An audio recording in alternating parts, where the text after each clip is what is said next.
bonsoir. Bienvenue.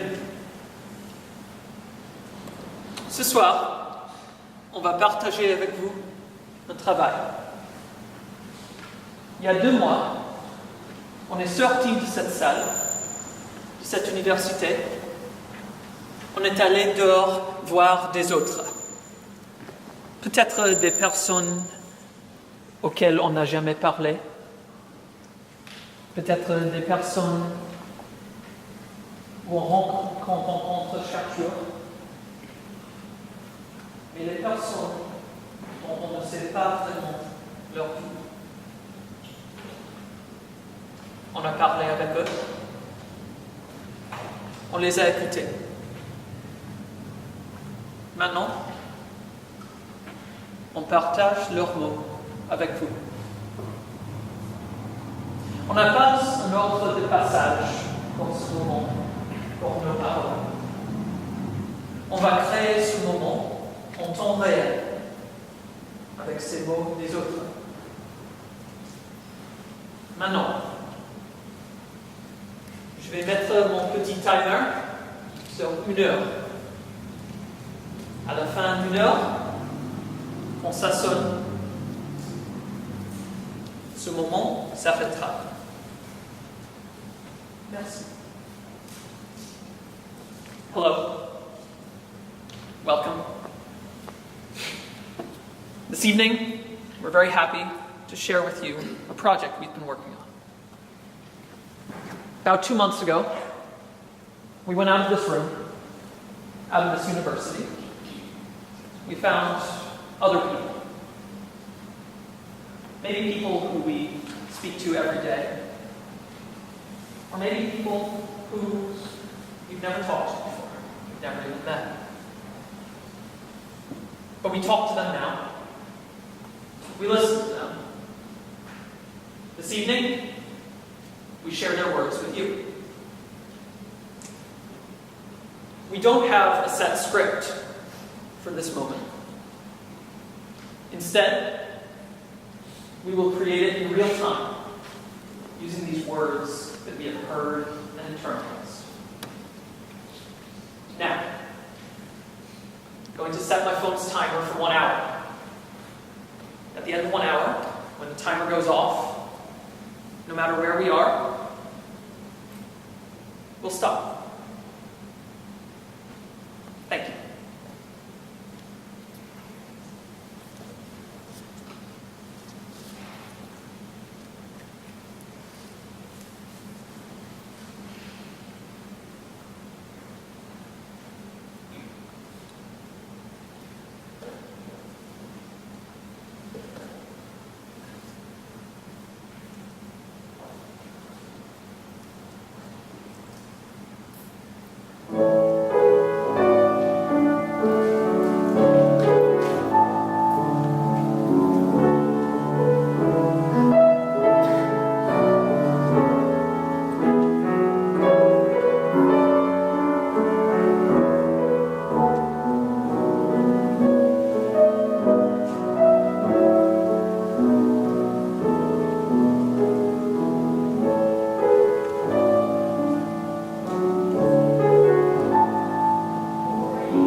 C'était un peu bizarre de voir les anciens enseignants dans la salle des profs.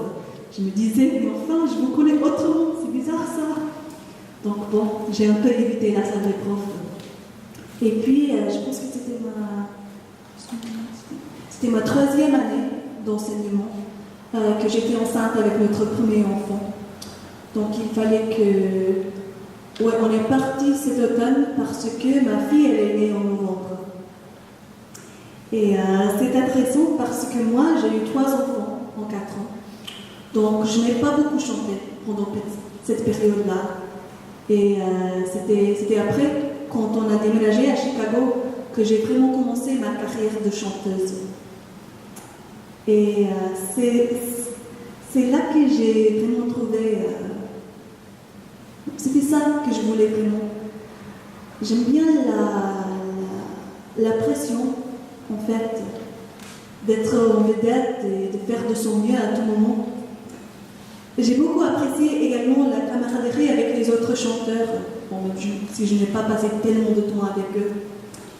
Mais surtout, c'était bien de pouvoir voyager, de partir un peu de ma famille, de mes enfants, d'être indépendante. Parce que quand mes enfants étaient petits, j'étais une mère au foyer. Et quand j'étais avec eux, c'était dévorant. C'était ça, mon identité. J'étais la mère au foyer classique, vous voyez, avec les enfants qui jouaient dans le sous-sol, et j'ai fait les fêtes anniversaires, l'association de parents d'élèves, tous les trucs de mère. Donc, quand je pouvais partir, c'était agréable de... Je me souviens, je reculais du garage, et je regardais la porte du garage qui descendait, et quand ça faisait clac, quand ça atteignait le sol, j'étais partie. Et puis, j'ai rencontré ma femme actuelle en 2000. Oui, 2000. On était à New York ensemble, on faisait le New York City Opera Company, on jouait dans Porgy and Bess.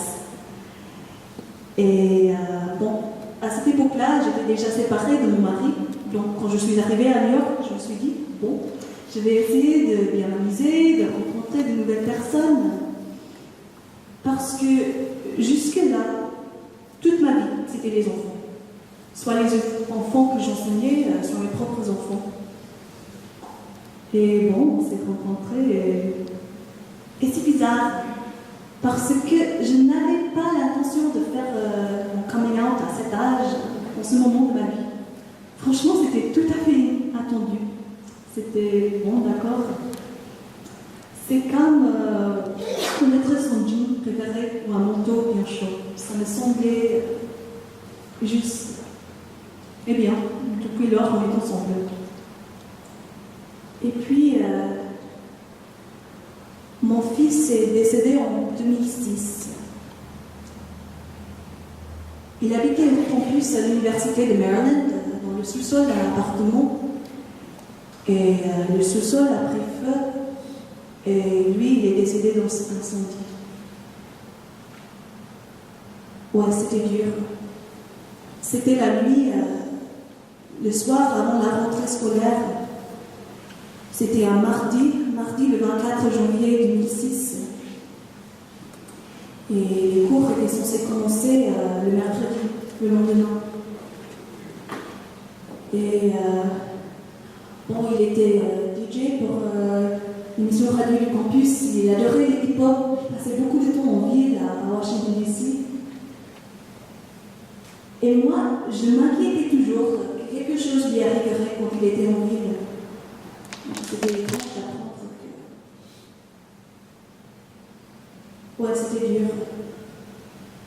Je ne sais pas comment, mais j'ai réussi à finir ce semestre de printemps. À cette époque-là, j'étais à Westminster College, ici à Princeton. Mais bon, après, j'ai décidé de prendre une année de congé. Et tout le monde me disait, mais oui, c'est bien, c'est exactement ce qu'il faut. Et moi, je leur disais, mais est-ce que j'étais vraiment si folle de ça, de continuer à travailler? Ils me disaient oui. Mais bon, on s'en sort. On fait ce qu'il faut faire. Mes autres enfants avaient besoin de moi. Et il fallait qu'on continue à faire. Mais mon fils, il est à la cimetière ici à Princeton. Je vais lui parler tous les quelques jours. Et maintenant, mes deux enfants adultes, il y en a un qui habite à Seattle et l'autre à North Carolina. Et puis, en fait, ma femme elle est beaucoup plus jeune que moi. Et elle a voulu adopter des enfants. Donc bon, on a adopté 2 enfants. Ils ont 7 et 9 ans. Elles s'appellent Olivia et Gianna. Et bon, ceci a été une vraie aubaine parce que notre famille, c'est comme si on était une roue et que l'on a perdu l'un de nos rayons. Et on a essayé de continuer comme avant, mais ce n'était pas juste. C'était pas ce qu'il fallait. Bon, à cette époque-là, on était un peu partout dans le monde. Il y avait ma fille qui travaillait au Japon pendant des années. Et mon mari, en fait, lui aussi, il a fait son coming out. Donc, il avait sa vie à lui avec son mari. Mais on s'est tous retrouvés grâce à ces 2 enfants. Lévia, elle est arrivée en décembre 2009. Et ma fille, elle est rentrée du Japon, elle s'est installée dans le grenier de notre maison. Et quand le premier bébé est arrivé, elle me demande, elle me dit bon, maman, ça te dérange si. En fait, j'ai dit à papa que tu as adopté ce bébé, il veut bien venir le voir. Moi, je dis bon, je m'en fiche, c'est un bébé, tout le monde veut voir le bébé. Et dès qu'ils sont venus et qu'ils ont vu ce bébé, c'était ça. Depuis, on est un ensemble, une famille.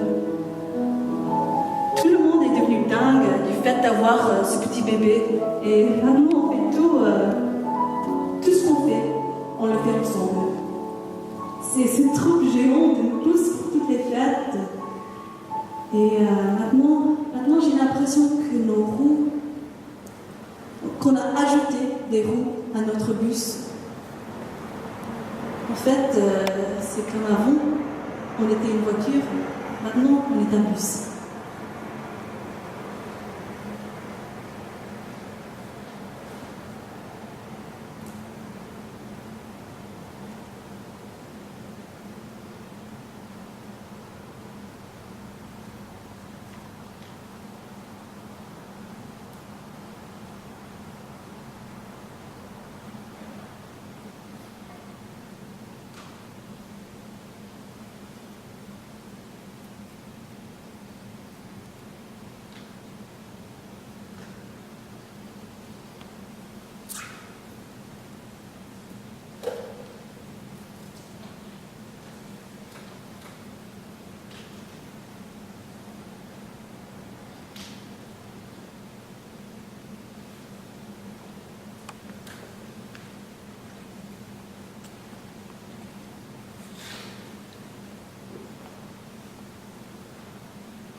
Je suis désolé. Des fois, j'ai du mal à le dire.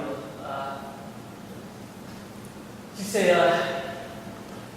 mes 4 petits-fils, leurs parents, ma fille et son mari, ils commettent, c'est ça le mot là, ils commettent le divorce. Mais bon, quand ça s'est arrivé, enfin, je me suis demandé, qu'est-ce qu'on peut faire pour ces enfants? Parce que je voulais être là pour ces enfants. Je voulais les montrer que n'importe ce qui se passe, ils auront toujours une place. Ils auront toujours une famille. Pour moi, mes parents étaient toujours si importants. Tu sais bien, avoir des parents qui sont là pour toi. Ben, c'est la seule chose. Alors, je voulais être là aussi pour mes petits-fils, pour ces nouveaux enfants. Alors, je me suis dit, qu'est-ce qu'on peut faire? Et finalement, je me suis dit, bon, allons à Disney. C'est pas grand-chose, ce n'est pas la première fois qu'on y est allé, mais c'est juste ici. Ça. C'est juste pour montrer que la famille est là. La famille reste.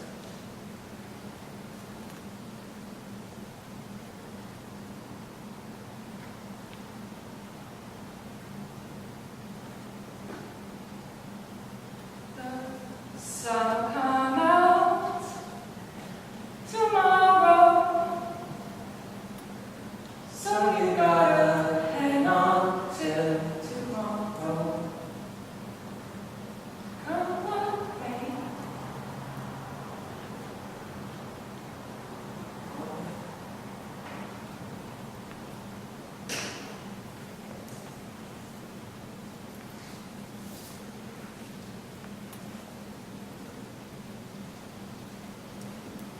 Ma mère est morte à l'âge de 14 ans.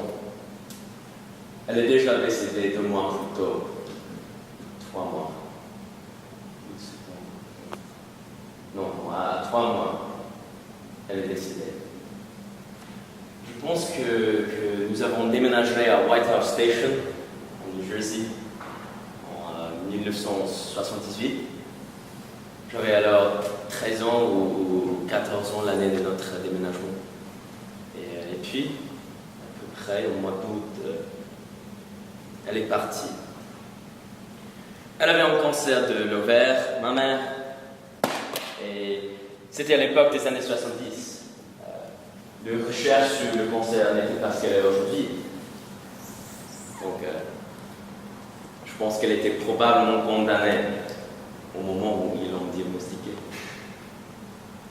De toute façon, ils l'ont opérée. Il n'aurait pas dû l'ouvrir, car le cancer s'est propagé par la suite. Mais j'étais jeune. Vous savez, on ressent les choses différemment à cet âge. Je m'appelle Anna. J'ai 54 ans. Peut-être que c'est redondant si vous avez fait le calcul.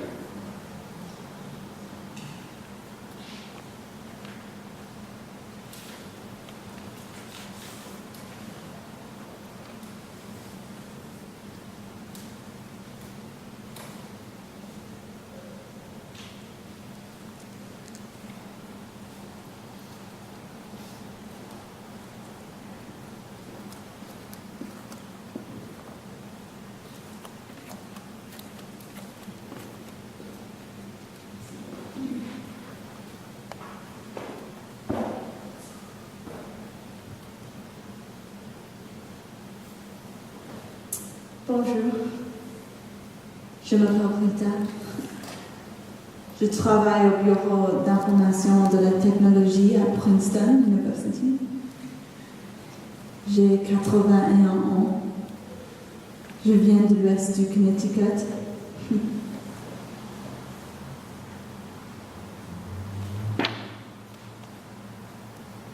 Nous avons essayé d'avoir des enfants et avons essayé d'avoir des enfants. J'ai juste pensé que le problème était moi et j'ai suivi les instructions du physicien. Et on a pensé que le jus d'orange en extrême pouvait aider. Et on peut prendre la température et on peut se trouver avec les gens en mer après l'activité sexuelle et beaucoup de choses. Nous avons continué d'essayer et essayer. Mon mari avait eu la malaria quand il était affamé. Donc c'est possible que ça c'est la raison pour laquelle nous ne pouvions pas. Mais ma mère était une personne qui pensait toujours le pire de ses enfants. Et ma mère assumait que je ne voulais pas d'enfants et que je n'en voulais pas juste pour la contrarier elle. Et avant de mourir, mon mari lui a dit qu'essentiellement c'était sa faute parce qu'il ne pouvait pas d'enfants. Et mon mari a dit qu'il ne voulait pas adopter parce qu'il pensait qu'il ne pourrait pas donner le type d'amour à une personne qui n'était pas de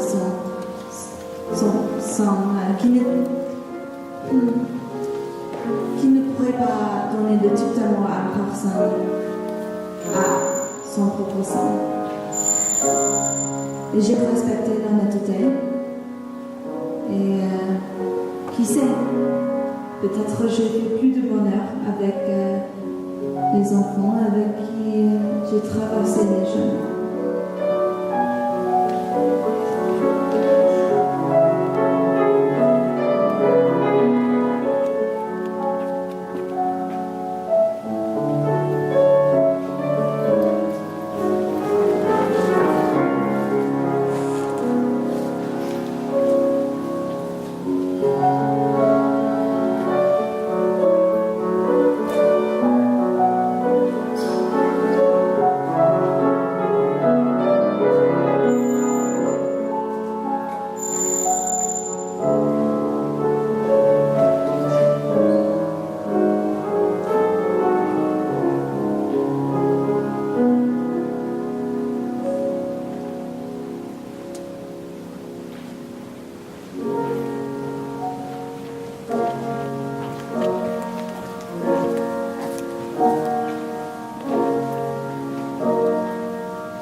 Oui, si tu veux en savoir plus, tu peux lire celle-ci.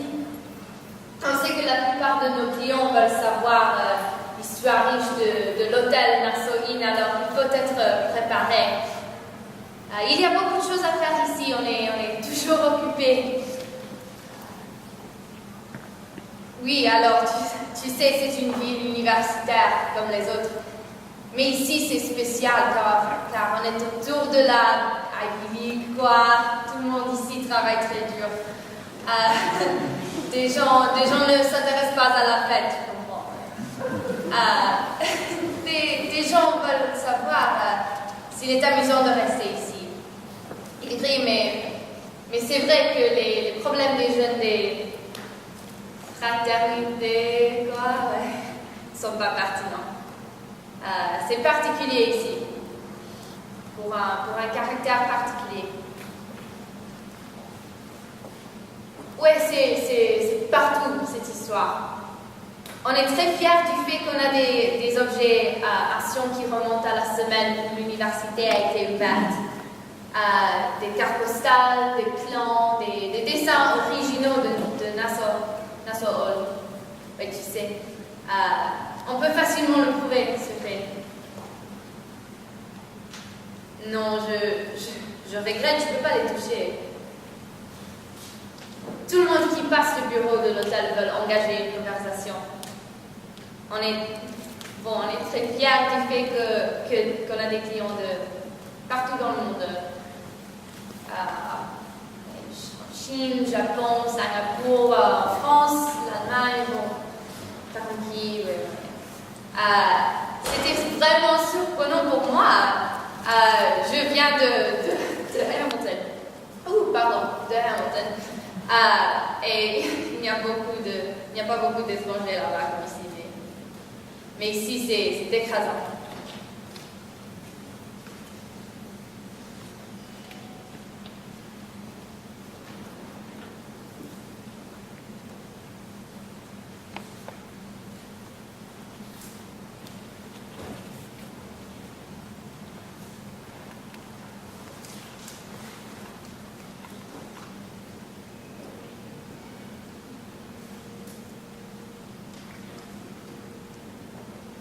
Je m'appelle Elisabeth, mais tout le monde m'appelle Elise.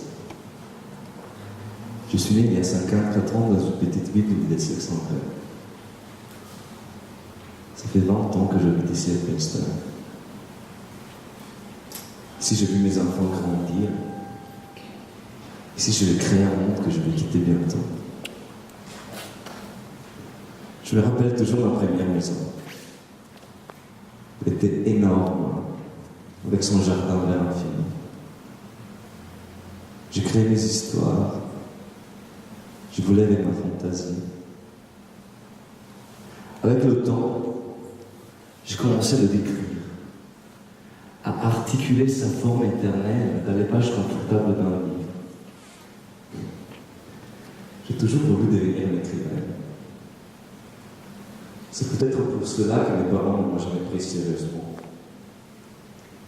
Peut-être c'était à cause de mon énergie, de mon fou rire, du fait que je ne voulais pas être sérieuse pour être prise sérieusement. En anglais, on dirait You wear your heart on your sleeve.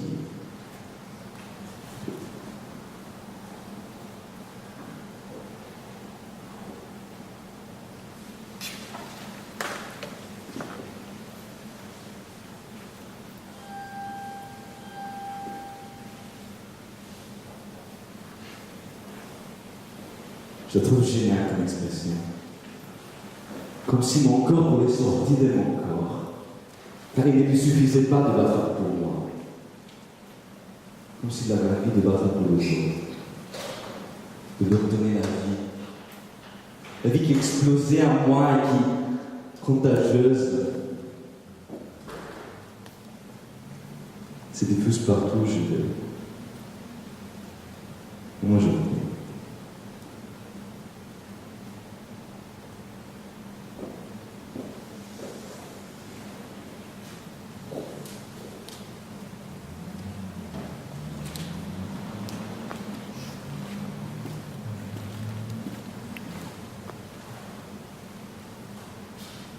Ok, je suis prête. Salut, je m'appelle Lana Hakim. Je suis née en 16 septembre 2006, donc maintenant j'ai 12 ans.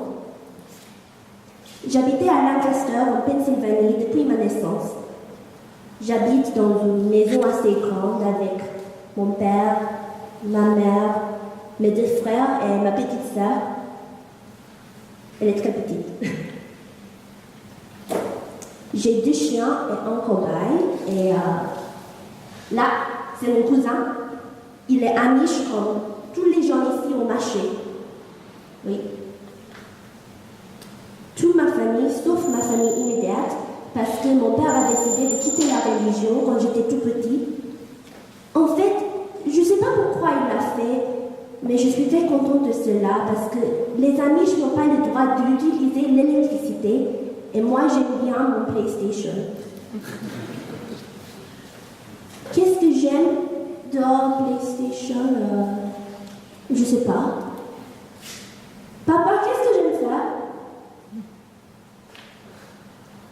Ah, dans mon temps libre, j'aime bien la chasse, la pêche, le baseball, la musique chrétienne, tu sais, les trucs comme ça.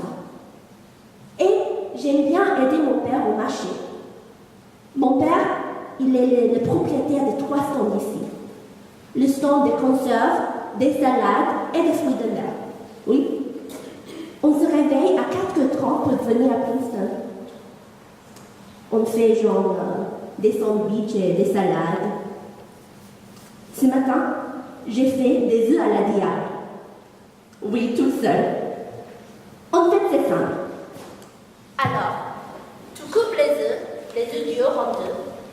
Tu prends les jaunes, tu ajoutes du sel, du sucre, de la mayonnaise, du céleri. Tu les mélanges, tu les mets dans l'œuf, et voilà.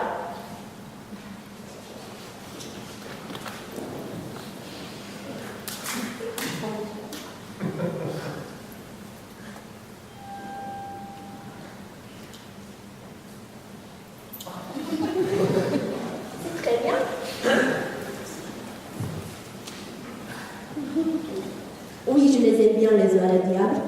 Mais en fait, mon préféré, c'est les sandwichs au nouveau stand de fruits de mer. Tu sais, en fait, je sais tous les détails de l'affaire ici. Le stand des conserves, c'est formidable. Ça gagne 3 fois plus que le stand des salades. Et l'autre stand de fruits de mer qui est détenu par quelqu'un d'autre, ça, c'est pas si rentable. Oui. Un jour, je voudrais avoir mon propre stand. C'est mon rêve de travailler ici au marché comme mon père. Est-ce que j'ai des inquiétudes? Je sais pas. Je pense pas. Je penserais pas nécessairement que je les aurais. Non, ça va. Tu sais, le monde avec lequel tu es en face, c'est radicalement différent. Je ne vois pas des gens de ton âge, ou même moins âgés. Non, je ne vois pas des gens de ton âge, je ne dis pas « Waouh, j'ai envie d'être ». Parce que si les gens ont un œil ouvert, oui, ont un œil ouvert, ils pensent vraiment. Ils pensent vraiment.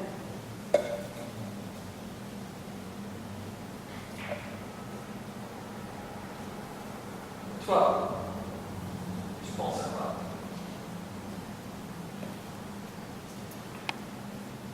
Bonjour. Je m'appelle Sam. Georges, Enchantée. enchanté. Qu'est-ce qui t'amène ici? En fait, j'ai déménagé dans ce lieu en 1970, dans une ferme avec 10 types qui finissaient leur étude à Princeton, à l'université de Princeton, dans une maison de ferme. Une maison avec 4, peut-être 5 chambres. C'était tellement fou. Ouais. Toi? Moi, j'ai travaillé ici depuis 36 ans. Oui, 36 ans. Oui, ici à New York, quand j'étais portier. Mais c'est bien, je rencontre tout le monde. Je connais presque tout le monde ici. Les gens de partout. C'est assez bien. Mais bon, Je pense que mon vie est la votre vie complètement à l'envers. Bonjour, je m'appelle Dita Arato, j'ai 49 ans. Je suis de Brooklyn, New York. J'ai des origines italiennes et irlandaises. Ma grand-mère est italienne, nos origines sont très importantes pour nous dans la famille. Et donc, je suis comme mon vie et la vôtre vie complètement à l'envers. Pour vous, votre expérience avec Princeton a commencé avec la joie et le bonheur d'entrer à l'université. Est-ce que c'est vrai? Oui. Pour moi, cela commence avec le FBI. Le FBI qui arrête mon mari.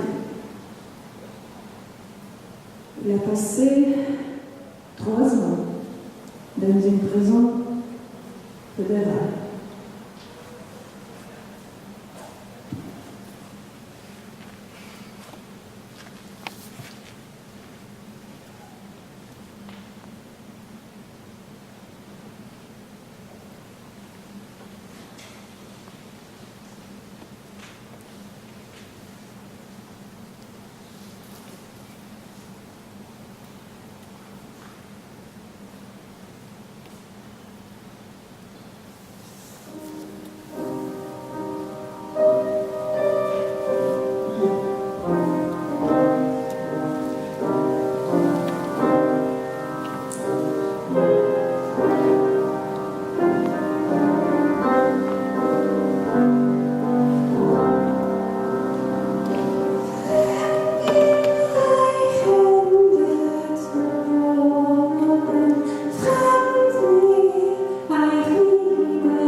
J'ai habité avec ces dix types. Ils étaient les premiers étudiants de Princeton avec lesquels j'ai fait connaissance.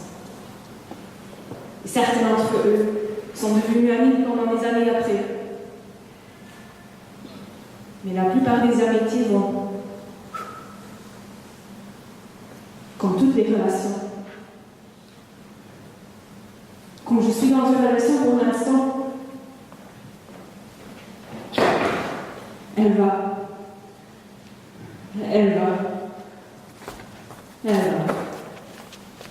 Ça pourrait être mieux. Je pourrais être mieux. Je pourrais avoir les deux pieds à terre. Mais les relations vont.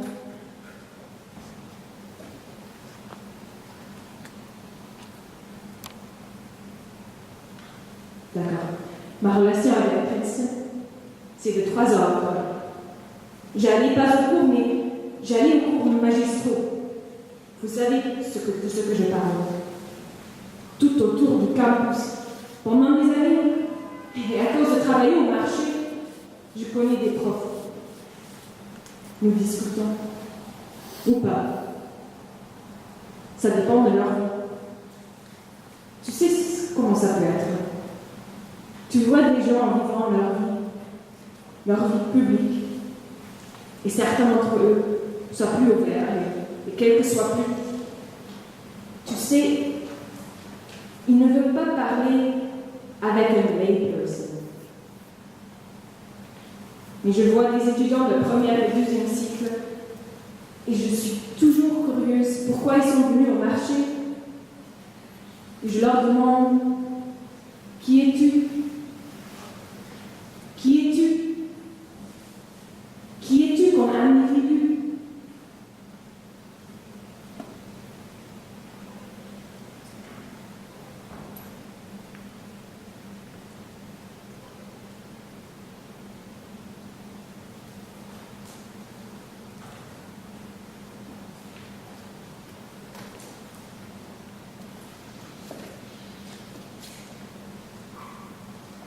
Je m'appelle Jay Patten. Je travaille au kiosque ici, à Palmer Square, depuis 2 ou 3 ans maintenant. Je vois tout type de personnes ici. Tous les clients viennent. Les Allemands, les Français, la Russie, la Chine, l'Inde, de n'importe où. Partout dans le monde, moins. Partout dans le monde, ils viennent. Beaucoup d'étudiants, même les cultures qui n'ont pas beaucoup de touristes. En été, il y a du monde là. Beaucoup de touristes viennent. Bon, genre 2 ou 3 heures, l'un après l'autre, boum, comme ça. Constamment beaucoup du monde. Constamment aller-retour. Parce que c'est notre petit magasin là. C'est le seul magasin comme ça. C'est le seul petit kiosque. Alors, un carton de cigarettes pour vous? 2 aujourd'hui. 2 paquets, ok, merci mon pote. Ça fait $7, $795. Non, je rigole. Moi, c'est une blague. Ça fait $7, 95 centimes. Mon cher. Vous acceptez les cartes? Ah oui, bien sûr, nous acceptons des cartes. T'as vu Bill Gates à Atlantic City la semaine dernière? Moi, Drew m'a dit qu'il était là. Moi, il faisait que de très petits paris. Tu sais, il faut une limite au pari pour des connards riches comme ça. Ok. Ok, merci mon pote. Bonne journée. Cigarette. Bonne journée.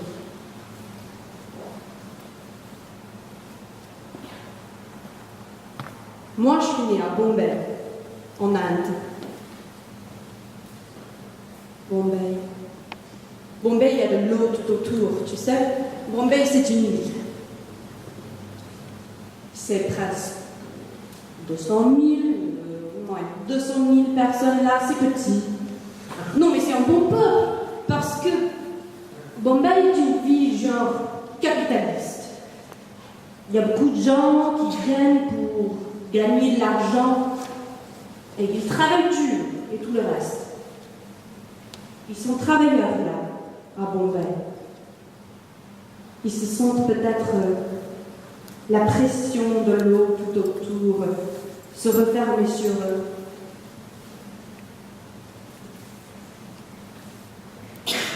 À Londres, je n'habitais là que pendant 6 ans. J'avais quitté l'Inde pour aller à l'université. Et puis je suis venue ici. Ça fait presque 36 ans déjà.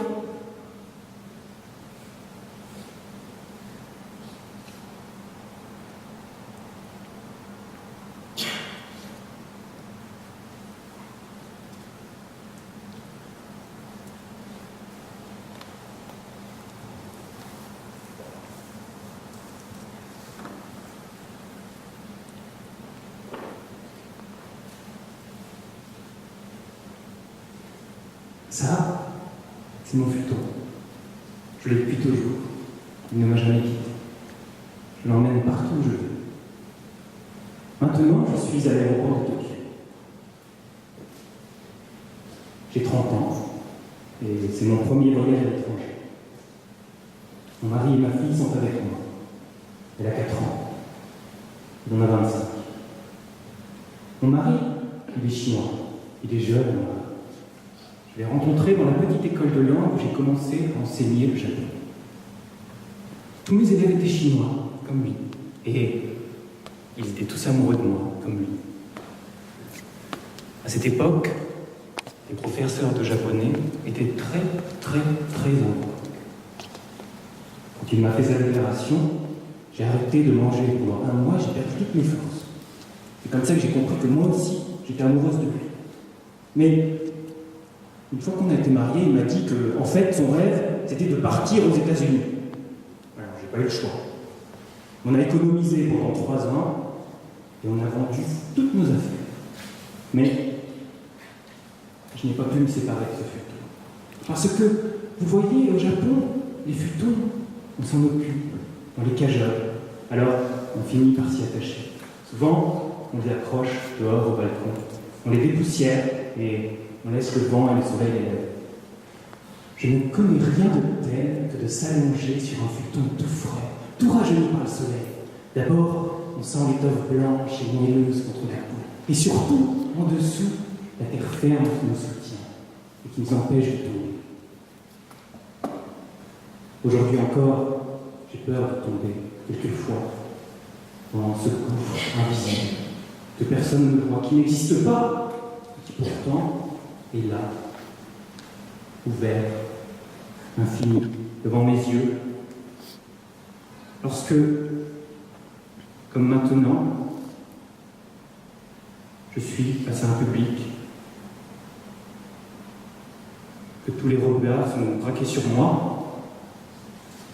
alors je suis le centre de l'univers.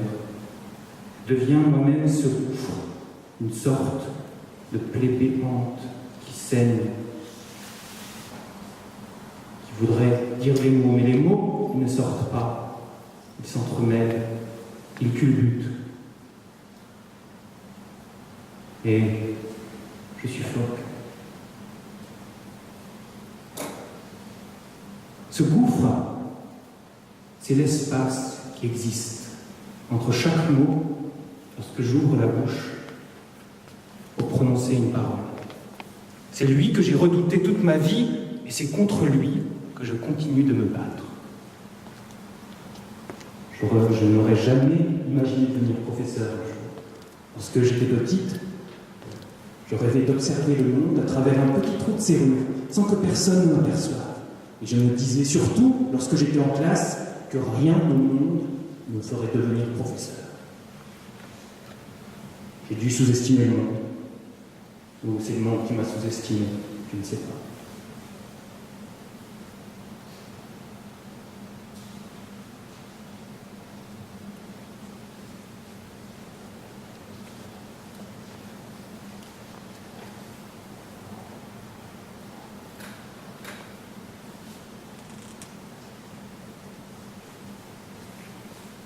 Je m'appelle Sophie Nam.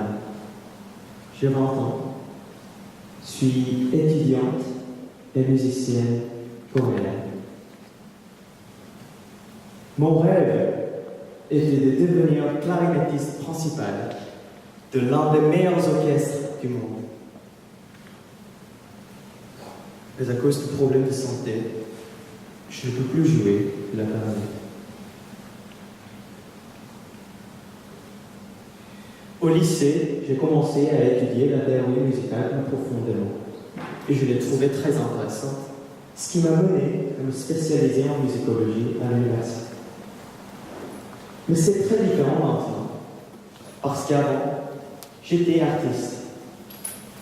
J'adorais jouer devant un grand public. J'ai attiré l'attention de tous les spectateurs chaque fois que j'ai joué à l'école ou dans les plus grands concours de musique que j'ai souvent gagnés. Tout ça, c'est dans le passé. Au collège et au lycée, j'ai trouvé ma vie tellement misérable. Je n'avais pas de temps à me reposer.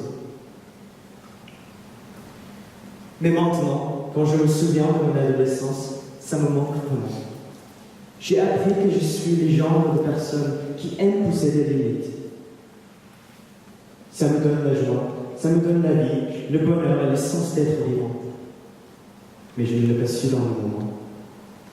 Je ne l'ai pas su parce que je n'ai pas essayé, je n'ai jamais essayé d'être heureuse.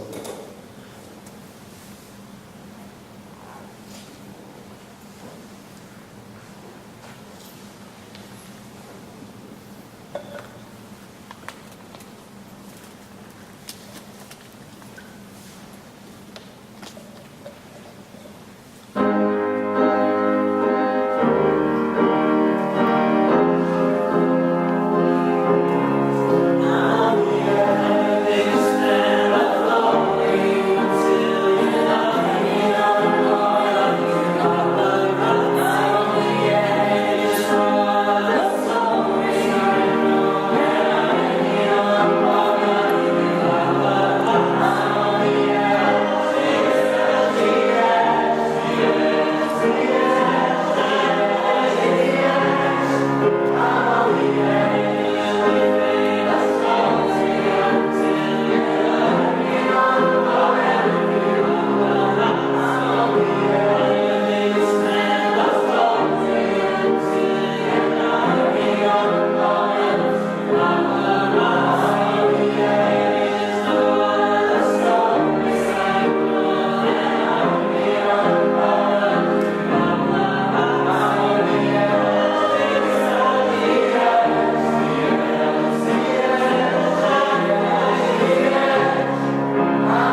Je m'appelle Betty, j'ai 72 ans.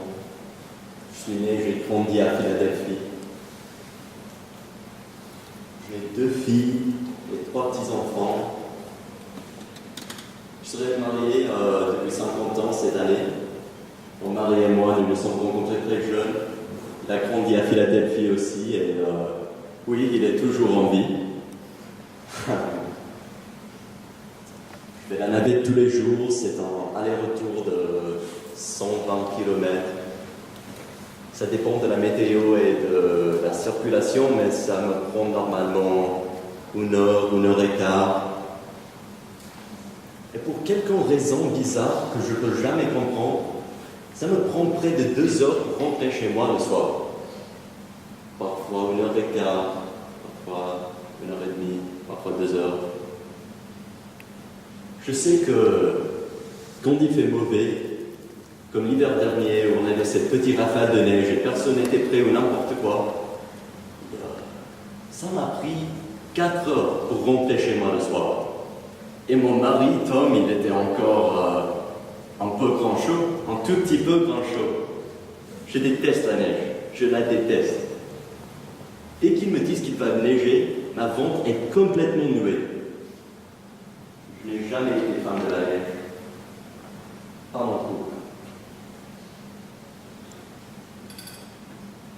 Et tu sais, il y a des moments comme la semaine dernière, n'importe quand, il y avait un tout petit peu de neige au sol et tout allait bien. Mais je n'ai pas dormi la nuit, moi. Je n'arrêtais de me lever et de regarder par la fenêtre juste pour voir ce que demain nous réserve.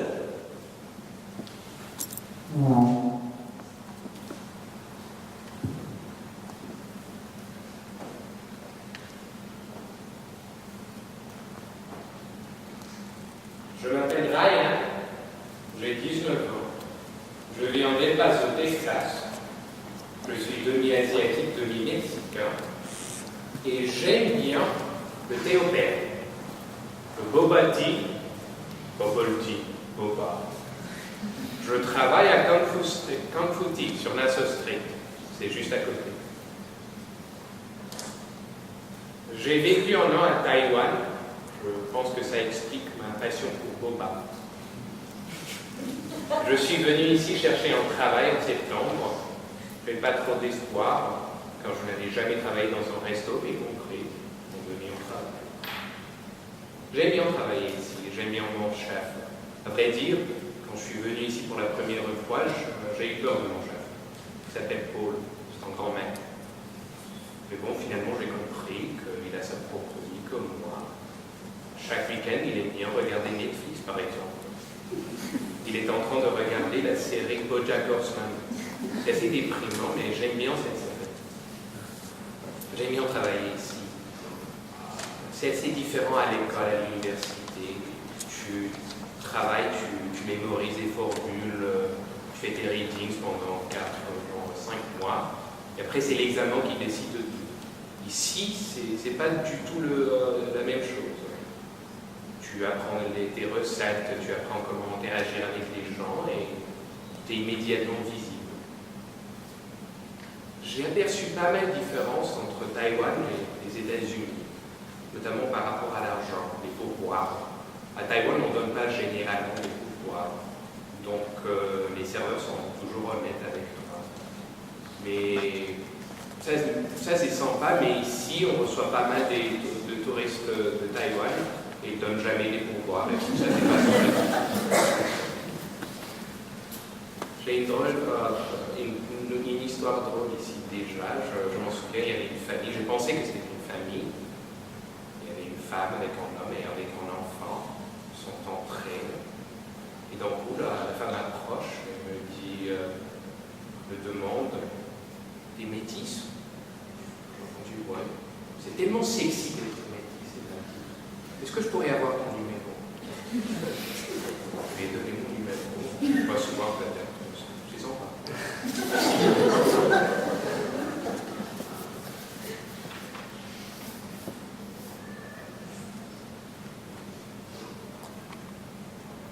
Vous savez, mon père, je l'ai compris. oui, mes espoirs, mes désirs, mes amours, ils n'avaient aucune valeur. Tout succombait face à l'argent. L'argent, c'est le succès. L'argent, c'est le pouvoir. Fancy cars, fancy house, fancy dinners, fancy restaurants, fancy friends. C'est une façade quand tu ne connais pas l'amour. Et que la seule chose que tu sais faire est créer des distances dans les rapports, d'éloigner les autres. Imaginez ma surprise quand toute petite, mes amis me disaient qu'ils aimaient leur père. I don't know what this means. Je croyais que la seule émotion que peut avoir envers son père, c'est d'être effrayé. Je dois apprendre à aimer. Une éducation sentimentale a duré toute ma vie. Quand tu ne connais pas l'amour, tu tombes pour le premier gars qui dit t'aimer. Tu crois qu'il suffit d'entendre I love you, I love you, I love you plusieurs fois par jour pour se dire aimer. Bon, moi j'y croyais, parce que personne ne me l'avait dit avant.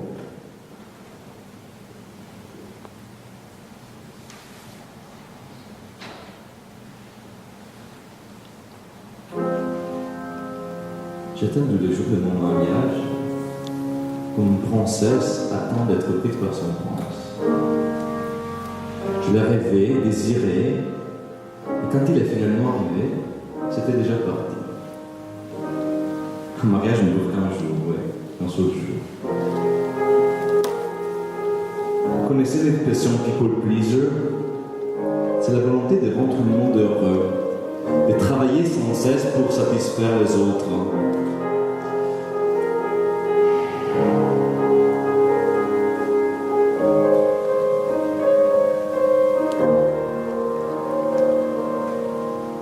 Je vous disais que j'ai choisi mon mari pour rendre heureux mon père. Vous y croyez?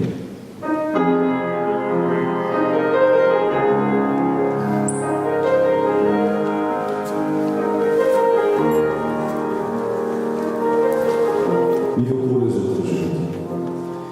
Avoir le cœur qui bat pour les autres pour toi-même. Qui ne reste pas dans ta peau. Qui veut sortir pour donner la vie au monde entier. Je suis né avec un truc qui s'appelle l'optimisme. Une volonté de puissance sur le monde, d'imposer mon énergie, mon fou rire. m'a fait passer plein de problèmes. Mais moi, on n'accepte pas un malade d'optimisme qui n'accepte pas de se soumettre à la vie du quotidien.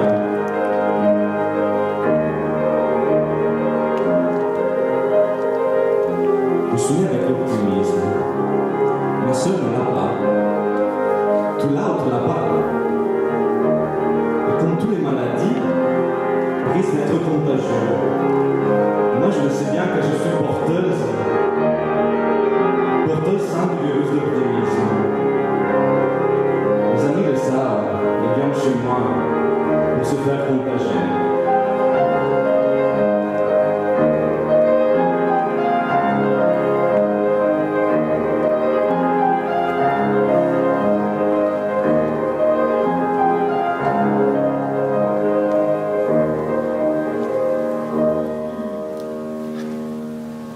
Je suis né en Angleterre, j'ai vécu en France et ça fait 20 ans que j'habite à Princeton. Mais je ne mets pas des racines. Bientôt je serai ailleurs. Qui a dit que la vie doit s'arrêter quand tu as 54 ans? Je continue. Je suis mon optimisme.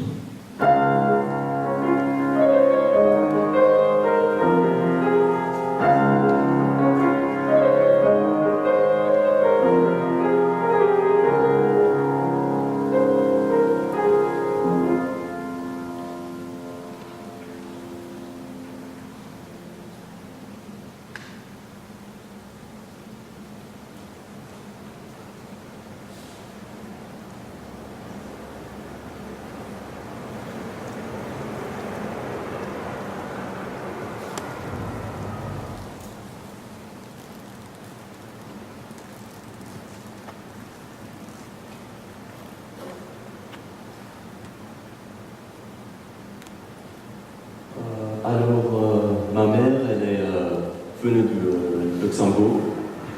Elle était une épouse de guerre. Elle a rencontré mon père pendant la Seconde Guerre mondiale.